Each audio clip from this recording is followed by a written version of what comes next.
about to listen to the Dr. Daliah Show. Sassy, stimulating medical talk radio.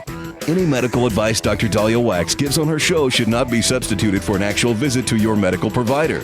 And now, here's Dr. Daliah.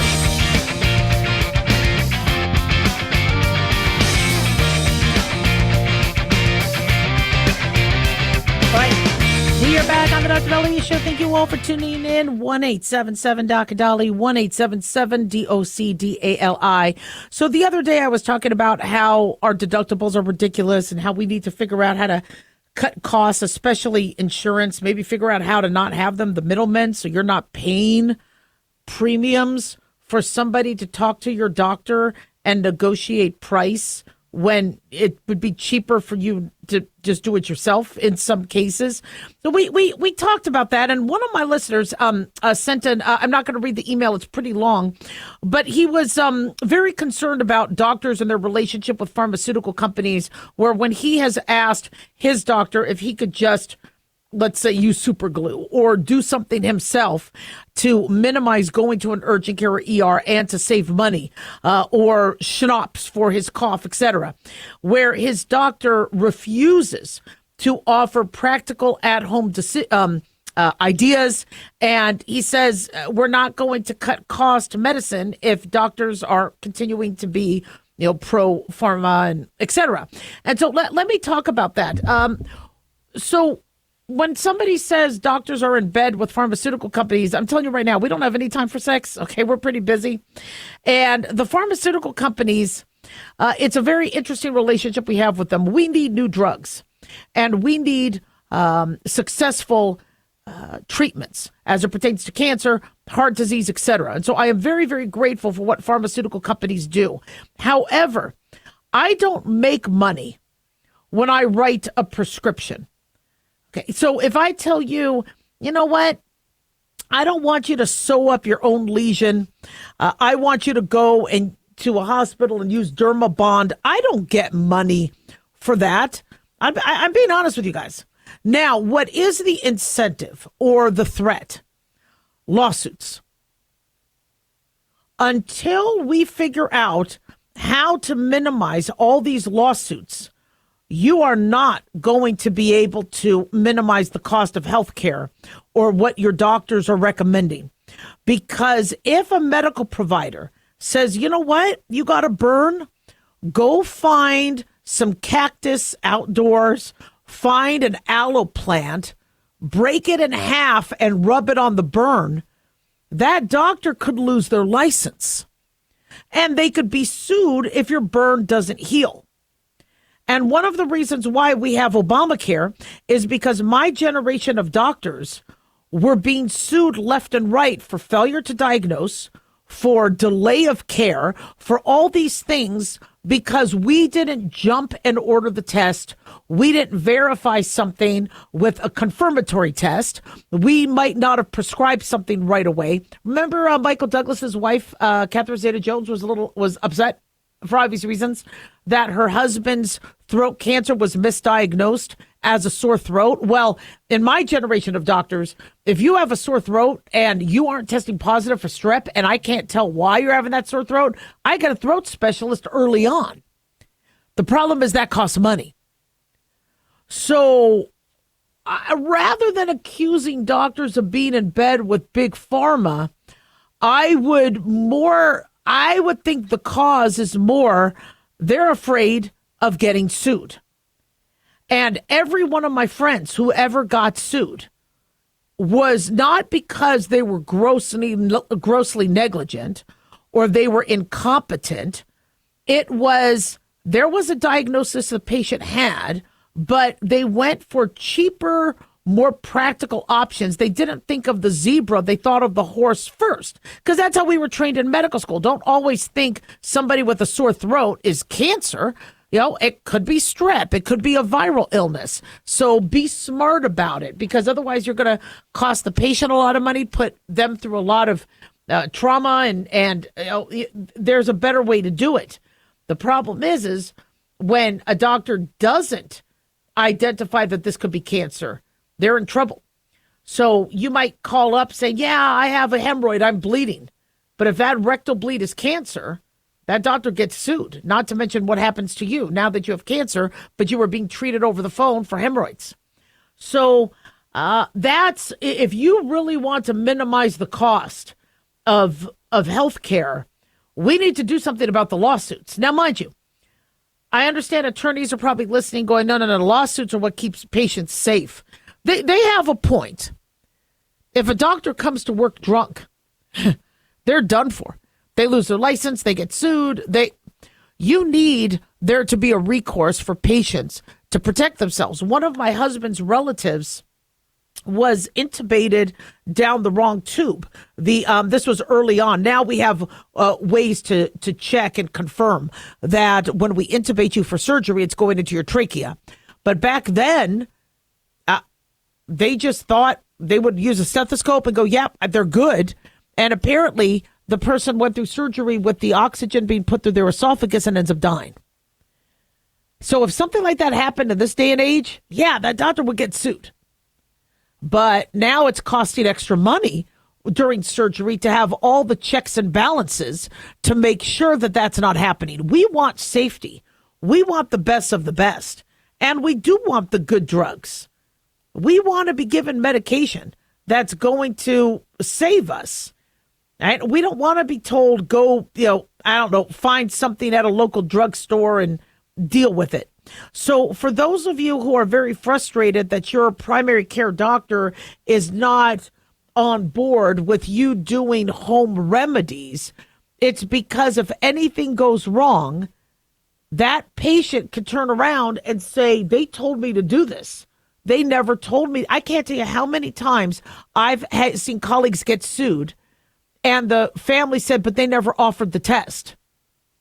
But yes, I did. But did you write it down? Did you document it?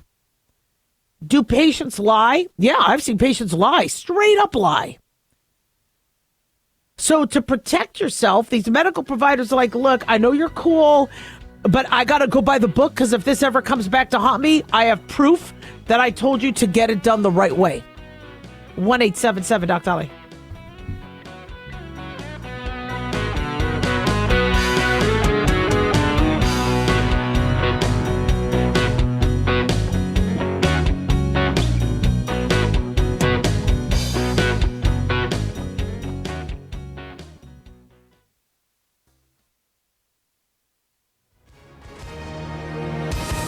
Hi, everyone. If you've been injured in an accident and think you deserve compensation, listen up. We have legal professionals standing by right now to answer your questions for free. They'll tell you if you have a case and how much it's potentially worth. Call 800-710-5100. I'm here with spokesman John Wolf. So, John, tell our listeners who should call right now. Well, Maria, first off, thank you for having me join you to answer the listeners' questions. Now, as far as who should call in, anyone who's been injured in an accident and think you deserve compensation, give us a call right now and find out how much your case is potentially worth. Call 800-710-5100.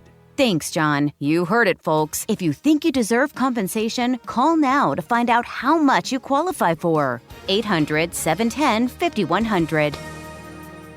Advertisement sponsored by Legal Help Center. May not be available in all states. At Hot Shot Secret, we share the science behind common diesel problems and their solutions. For example, Hot Shot Secret Stiction Eliminator. Stiction, that sticky friction, undermines the performance of diesel engines. Third-party ASTM testing verifies that Stiction Eliminator removes 2 times as much stiction than any alternative on the retail shelf. Stiction Eliminator is formulated to be left in the engine oil. It works as you drive. Available at truck stops, Tractor Supply, O'Reilly's Auto Parts, and online at HotShotSecret.com. Hot Shot Secret. Powered by science.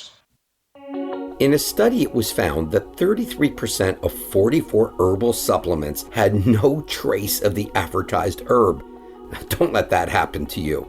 Hi, this is Dr. Mitch. If you want to ensure quality, please go to TotalWellness.com. Supplements made for physicians only now available to you too. TotalWellness.com, helping you to look good, feel good, and enjoy total wellness.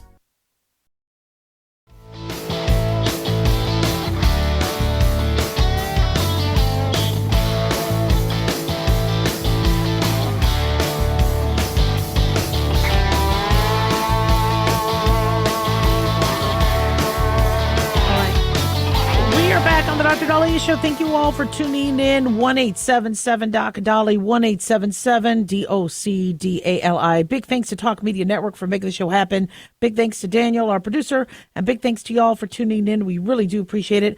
Don't forget to follow us on Twitter or X at Dr. Daliah, Facebook, The Dr. Daliah Show, YouTube, click like and subscribe. And if you ever miss any of our shows, go to drdaliah.com. So one of the big elephants in the room, it pertains to autism. And a few years back, one of the latest statistics was 1 in 36 children. 1 in 36 kids, which could almost equate to one child in every single classroom in America, may have autism. And I say that that was a statistic from a few years ago because I don't know what the latest data, if the latest data was updated. But autism rates up to 2020 skyrocketed. Now, what has accounted for that skyrocketing, we've been told, is we're looking for it. We're screening better. We're identifying autism spectrum disorder better.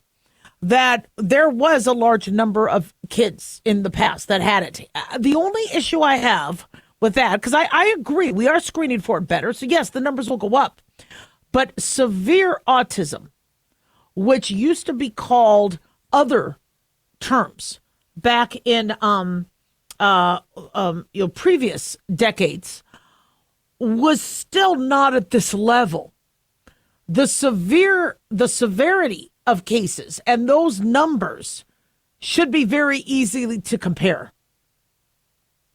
And I don't think better screening accounts for it, because if somebody had severe autism back in the 1970s or the 1960s or the 1950s, they were, some of them sadly were institutionalized. Some of them had to have very special schooling, very special schools for them. It was because they couldn't incorporate into the regular school system. And so they were, you would be able to count them.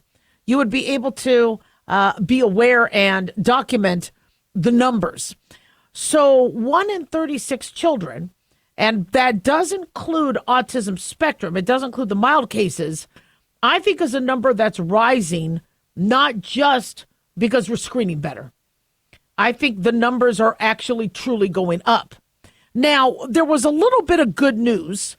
We got a report that there might be a medication that can help reverse some of the symptoms. And autistic individuals struggle with communication. Some of them may not speak. Some of them may struggle with milestones like potty training and being able to do things physically and sports and socially. So apparently, Mason Connor of Arizona was diagnosed with autism at 2.5 years old, according to Daily Mail, and he wasn't talking.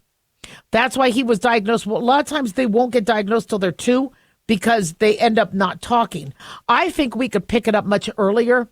I examine babies, and I think you could pick it up earlier, but a very key red flag is the lack of communication, the lack of engagement with mom and dad, and not paying attention. So oftentimes they get diagnosed with ADHD, which does come with autism spectrum. But this child was diagnosed at 2.5 years old because he wasn't speaking. After years of failed therapies and treatments, according to Mason's parents, they met with a doctor who was experimenting with new drugs for autism. Dr. Richard Fry, a pediatric neurologist at Rossignol Medical Center in Arizona, suggested that the family try leucovorin. Now, leucovorin is derived from folic acid. Folic acid helps form red blood cells, which can transport oxygen to the rest of the body. And as you know, folic acid deficiency could cause a lot of neurological issues and neural tube defects in babies, such that pregnant moms have to be on prenatal vitamins with folic acid. So this leucovorin is kind of an afterbirth medication to help improve one's folic acid function. It costs about $30 for 12 pills. They usually give it to cancer patients to help protect the red blood cells from chemotherapy. And apparently it's also called vitamin B9. And they think that children with autism don't get enough folate supplied to their brains because of some blockage. And this blockage of the folate getting to the brains could cause their communication issues. They believe that leucovorin could help bypass that blockage. Within 3 days of taking this medication, Mason started speaking at 3 years old. That's huge. Now, that's not to say we have a cure, but we might be really onto something. And this isn't the first time that folic acid has been linked and people's folate levels have been linked to autism. But I am hoping with RFK Jr. at the helm that somebody really looks at these surprising rates of 1 in 36 kids. Now, the first thing a lot of people go to is vaccines. And they're not illogical to bring that up. I support vaccines. I support the science that says the vaccine did not cause autism. But it's a very logical question to bring up, because what is different between now and 1970 and 1960 and 1950 and the 1800s? What are we doing with our children? What are the children being exposed to that they might not have been exposed to this to the same degree? So when a parent, junk food, radiation, cell phone towers, parents taking medication when they're pregnant, and it could also be, the kids are getting more vaccines. Is there a link? Now, multiple studies rushed to look at that. And they said that autism is gene related, which I do agree with, because I have family members, distant family members, where it just runs in the family. And I even asked one of our family members, I go, why do you think this is going on with your children? Do you think it's related to something they were exposed to? And she said, no, because it's, I see it in the family, in the father's family. And so the gene part of it is important. But then the next question is then why now do we have such a genetic issue? Is something altering the genes? Now, where this theory came up with, where vaccines might play a role, and like I said, I will not say that vaccines cause autism. However, there have been side effects that have been reported with some vaccines where it could cause a mild inflammation of the brain. So when you have parents who say, look, here are videos of my child before the vaccine, communicative, all that, here's the child after the vaccine. And so with those types of studies that need to be done and looked at, is it that it's an autism-like? Is it that some people are being diagnosed with autism, but they don't? They do have a neurological side effect that or issue that happened later on in their life, whether it was vaccine related, whether it was virus related, whether it was lack of oxygen in their sleep. Is it childhood obesity and sleep apnea that's affecting their brain and changing the way they do things? Is it that these kids are surrounded by screens all the time and their parents aren't very social? I dragged my kids to every party and every event. One didn't talk as much because he had horrible tonsils. And then once the tonsils were removed, boy, was he talkative. So, I don't fault any parent asking why the autism cases are rising and what can we look at. Because the reason why studies looked at the vaccines to begin with is because people were concerned that that was a variable, that was something different that was being done with kids. Now, mind you, you don't want your kid to get polio. You don't want your kid to get tetanus, hepatitis. These are things that are very, very bad. So we want children to have access to vaccines to manage diseases that could hurt them horribly. But on the flip side, 1 in 36 children, what is going on here? What's happening during the pregnancy? What's happening during the womb? Somebody had said, well, what about all these ultrasounds? We're doing a lot of ultrasounds on these babies. We used to not. That's different.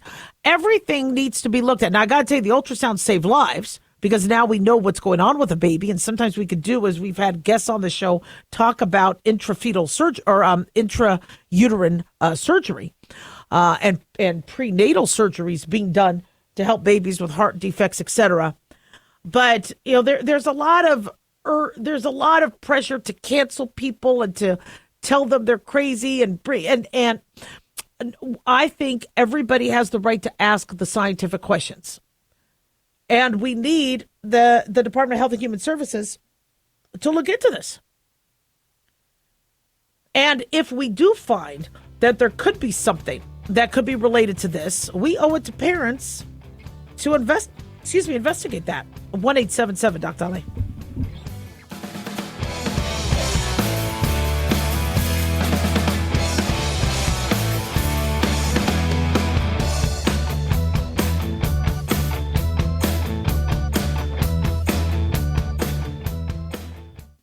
Dr. Daliah here. Are you tired, burned out, gaining weight, succumbing to the daily pressures of life? Well, how's your dopamine doing? How you feel right now, how you'll feel an hour from now, and how you'll feel next week is completely reliant on your dopamine.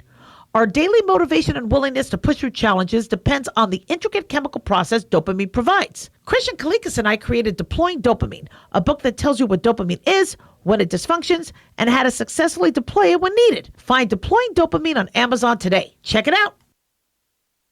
Lisa Wolf here to tell you about our newest website for old-time radio lovers. It's 100radioshows.com. At this site, there are 5 old-time radio shows waiting for you to download free as our gift to you. And be sure to browse the additional 700 old-time radio shows available to you for 70% off by using the promo code RADIO at checkout. This is a limited-time offer, so log on to 100radioshows.com. That's 100radioshows.com.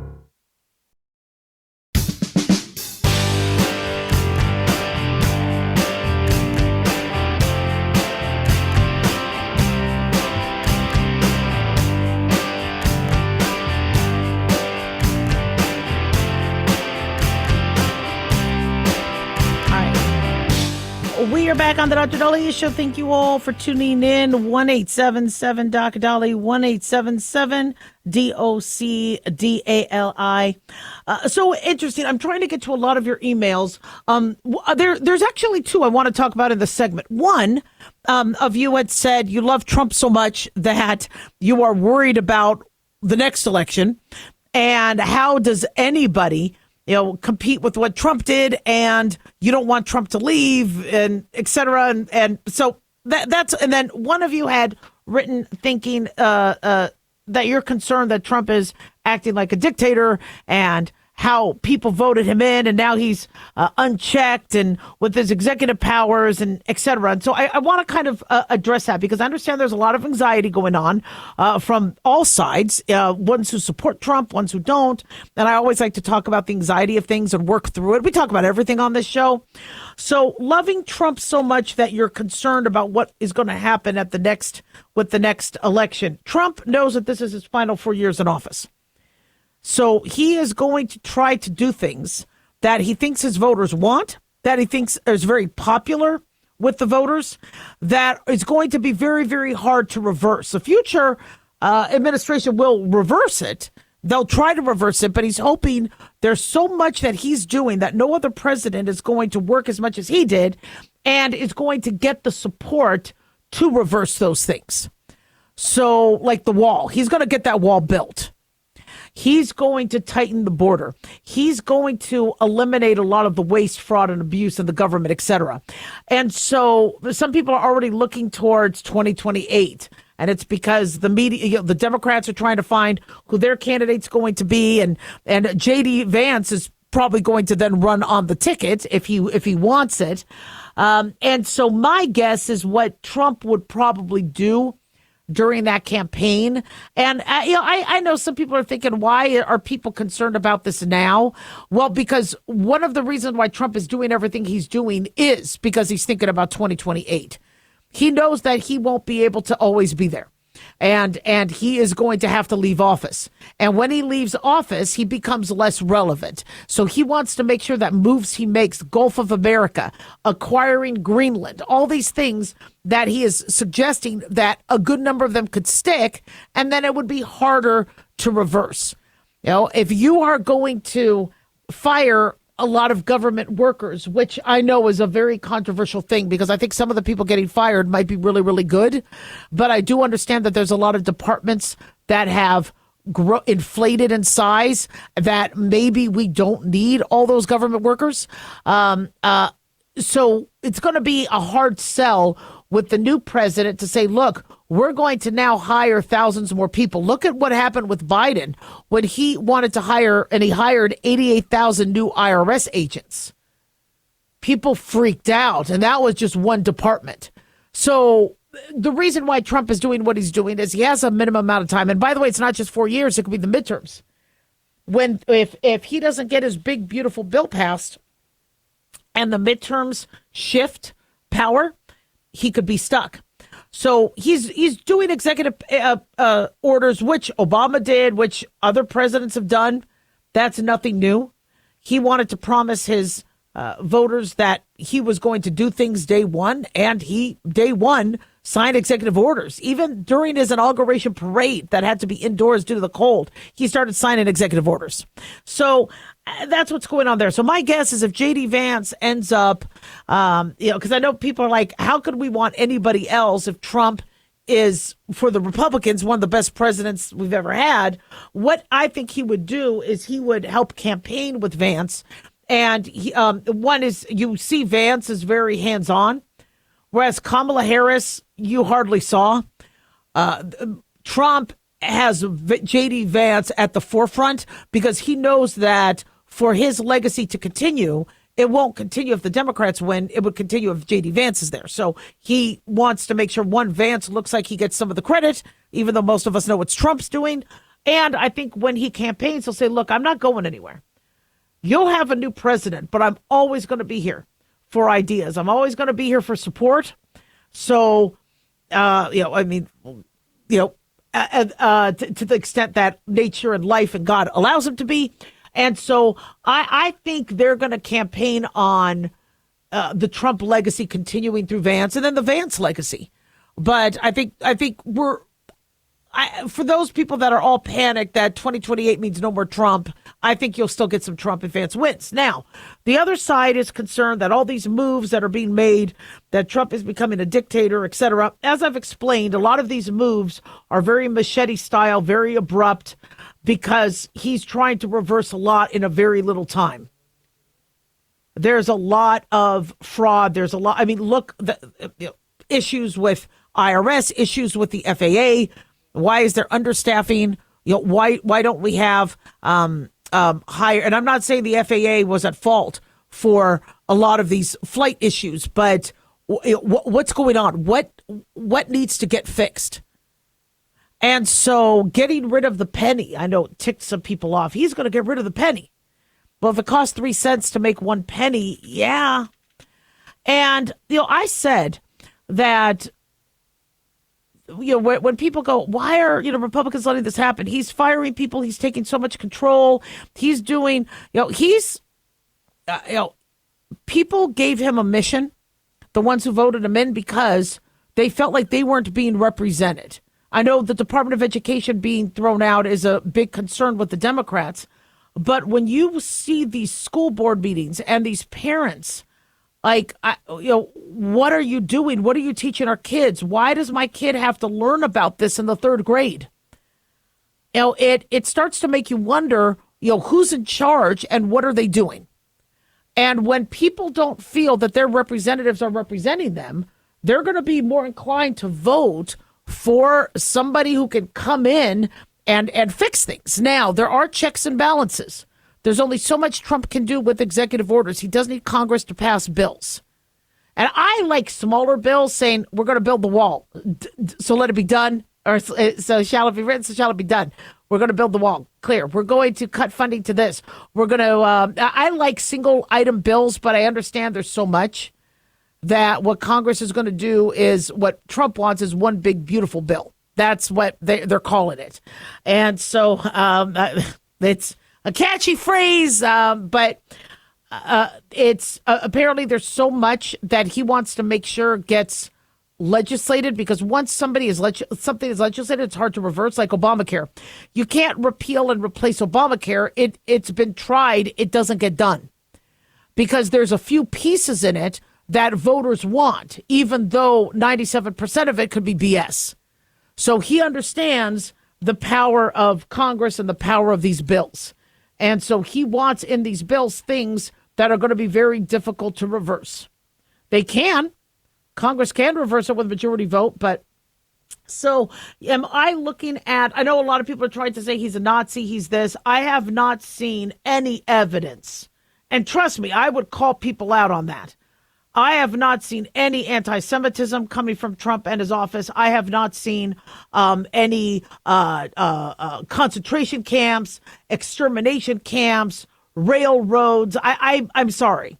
And when people try to compare this administration to that, you are really diminishing the trauma and the scale of devastation that the Nazi Party did. You know, he wants to increase free speech and stop all the censoring and shadow banning and people getting canceled. Whereas in Nazi Germany, if you said anything that went against the Reich, you were killed. I mean, look at how in China and in North Korea and in Russia, it's very restricted what they get to watch and have access to. Trump brought back TikTok. So you're telling me that no, I'm not buying it. 1-877 Doc Dali.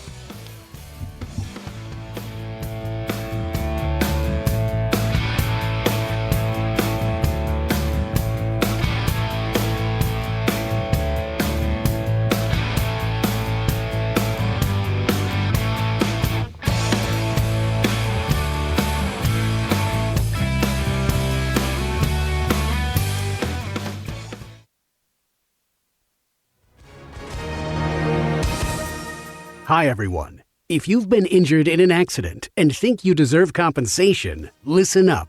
We have legal professionals standing by right now. They'll tell you if you have a case and how much it's potentially worth. Call 800-910-7500. That's 800-910-7500. Call now to find out how much your case could be worth. Advertisement sponsored by Legal Help Center. May not be available in all states. At Hot Shot Secret, we share the science behind common diesel problems. For example, Diesel fuel cetane levels. the cetane rating in diesel fuel is 42 to 45. Most diesel engines operate more efficiently with a cetane rating of 48 to 50. One treatment of Hot Shot Secret Diesel Extreme will raise your cetane 7 points, increase fuel economy, and improve cold starts. Hot Shot Secret Diesel Extreme is available nationwide at truck stops, fine farm and auto stores, and online at hotshotsecret.com. Hot Shot Secret, powered by science. Self-reliance. It's not a phrase we hear much in our culture these days. It might conjure up images of pioneers, the West, rifles, strapping men, and strong women.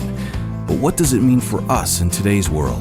The New American Magazine has just released its latest collector's edition, Self-Reliance, Foundation of Freedom.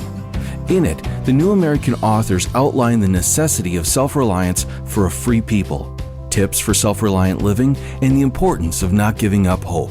This unique edition includes articles on the self-sufficiency of the founders, preparing for a worst-case scenario, firearms, financial self-reliance, the importance of community, and many other topics by expert writers. Now, for a limited time, the New American is offering a bundle of 3 collector's editions, Self-Reliance, The Great Reset, and Trump World, for just $19.95. Available at shopjbs.org. Visit shopjbs.org today.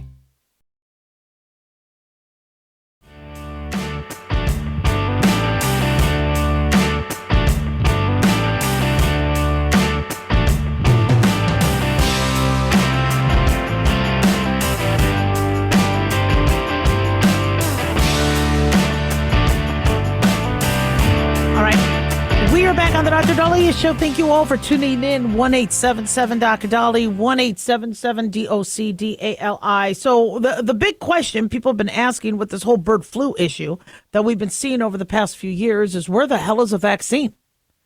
Why don't we have a vaccine? Now, I understand you would have to make a lot of doses because we've had millions of birds affected.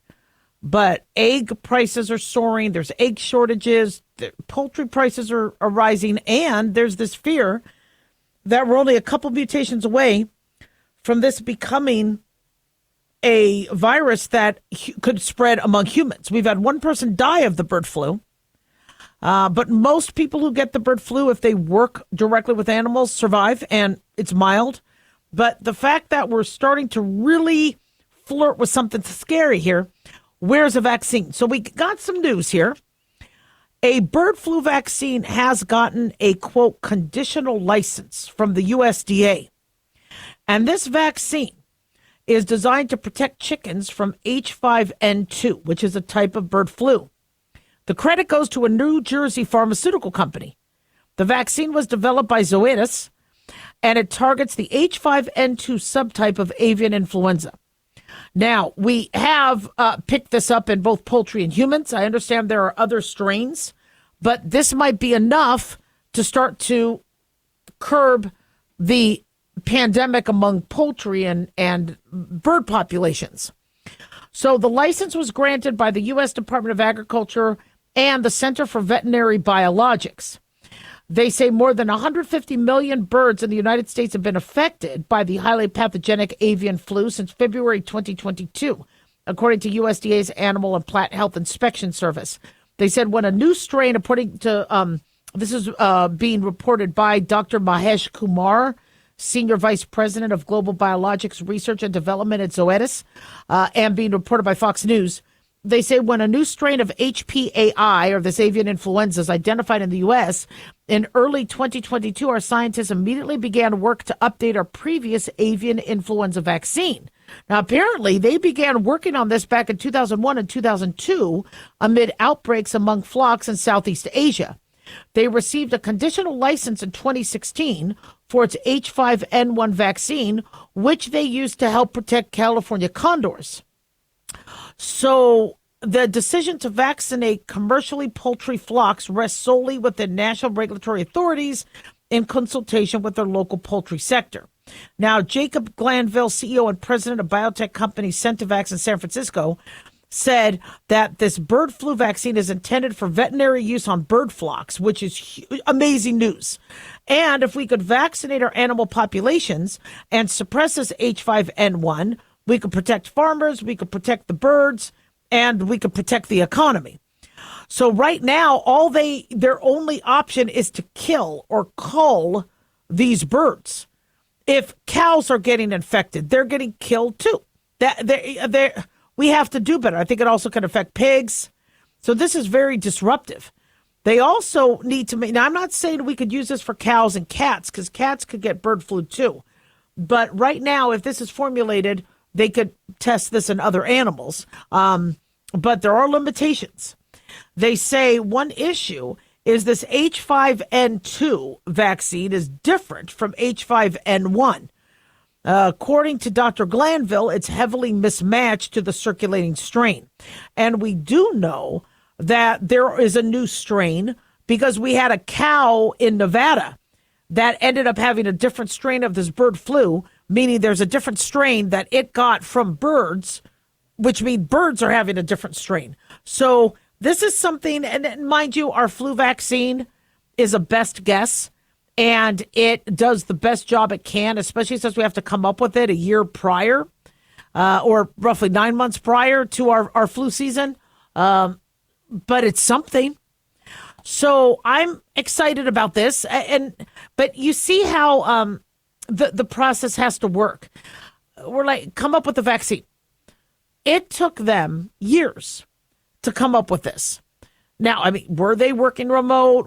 I don't know. But you would think there's a lot of financial incentive. So I believe them. I believe that they've been working on this for 3 years, which kind of makes you wonder how we got our COVID vaccine so quickly. I'm glad that pharmaceutical companies like Pfizer and Moderna worked to get our vaccine, but you kind of wonder if they already had the data, because we already knew SARS and we were aware of the grandfather strain, such that we already had data we could use. We already had the mRNA technology from previous medical issues and previous medical applications. But here we are with the avian flu, and it's taken years. Whereas with COVID, we were already starting to work on the vaccine within months of America identifying the outbreak, even though I think we had COVID back in November of 2019 circulating. So it takes a pharmaceutical company to get to work. In order for a pharmaceutical company to get to work, they need money. Some of them get grants, but applying for grants could take months. Some of them say, you know what? We just need to beat everybody else to the punch. So let's just go into our money stores and start using it, and let's start making this. The trial, the error, the laboratories, the staff, it's expensive. Now, their stock has dropped precipitously today. Not sure why, especially with this news. I understand that the stocks are kind of going down a little bit today, but I mean, this is huge. Now, it's conditional. Conditional basically implies that they have, a lot of still research to do and explaining to do, because we can't just take healthy birds and inject a virus or a vaccine that I believe is a killed virus. I think what they would be using would be an inactivated form where it's just the shell. But conditional means you could move further and move forward, but it's not full approval. So it's something, but these poultry farmers are concerned. And I know everybody's blaming Trump now for the egg prices. They're going into their fourth year right now, we're being told. Fourth year of this battle as it pertains to avian flu. And so we need to come up with something, especially since we rely so much on our chicken and eggs. We spoke about how we're trying to get people off beef. We're trying to get people off carbs in the morning. So I'm telling people to have a lean piece of chicken, like a chicken breast for breakfast. That'll keep you full. Or egg, and that's what's in short supply. Eggs, it's getting ridiculous. People are starting to buy them in droves, and stores are starting to limit sales. And you see McDonald's prices going up, and everybody's prices going up, although that's also part of the wage issue too. So I would, one thing that I've also been a little concerned about is I go to restaurants and they say they're going to serve an omelet, and it's like the eggs are filling up the plate. I've made myself 1 egg, 2 eggs, 3 eggs. It's tiny. And so I think people are just, I think people might be overeating them. So maybe it is going to start to limit how much we're consuming, but there's nothing good. I try to come up with a silver lining to this. There's no silver lining. It's a deadly virus. It could affect humans. It's already affecting humans indirectly, monetarily, and with our poultry supply. So we need to do something. But these pharmaceutical companies need to exist. They need to be incentivized to make these drugs. I think it's fantastic that one of the companies is that close. And maybe there's other companies that are even closer, because that's really what it's going to take. We have seen interview after interview of these poultry farmers. What do you need to help stop the bird flu? A vaccine. They need a vaccine, because the virus is not going away. And to treat a bird that's sick, to the treatment, it's after the fact. And is there tissue and meat contaminated? So we'll see what happens. 1-877 Doc Daliah. Don't go away.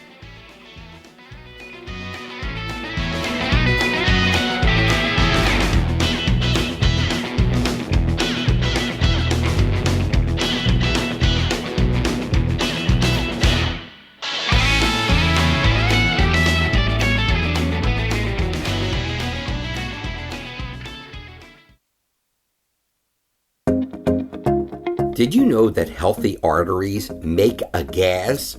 Yes, actually 3 known gases. Hi, I'm Dr. Mitch, and nitric oxide is a gas that's readily made all day long to keep our arteries open by relaxing the blood vessel walls. By doing this, our circulation is increased, bringing blood, oxygen, and nutrients to every part of your body. Both age and poor diet can lead to a loss of this precious gas, and in turn, blood pressure can go up, energy can go down, and you can get tingling in your hands and feet. Well, our product, Ultimate Nitric Oxide, can easily help fix this lack of nitric oxide. Go to TotalWellness.com. That's TotalWellness.com, where we are helping you to look good, feel good, and enjoy total wellness.